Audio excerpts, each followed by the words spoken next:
हरवणे हरवण्या म्हणजे त्याला हरवून इकडं त्याला परिचित करून त्याचा सगळा मनका मोडून त्याला कुठं नेऊन घालावं लागतं आत्मस्वरूपाच्या ठिकाणी.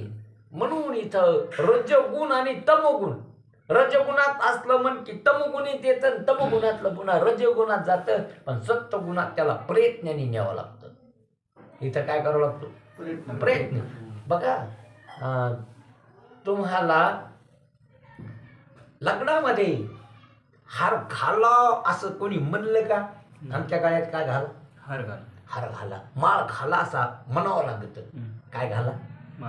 माळ घाला गळ्यात, माळ घाला गळ्यात, वारकरी व्हा, नवरदेव व्हा असं कोणी म्हणलं का तुम्हाला? वारकरी व्हा तुकाराम महाराज म्हणाले होय होय वारकरी म्हणले का तुकाराम महाराज कधी होय होय नवरदेव म्हणून? तुकाराम महाराज म्हणले की तू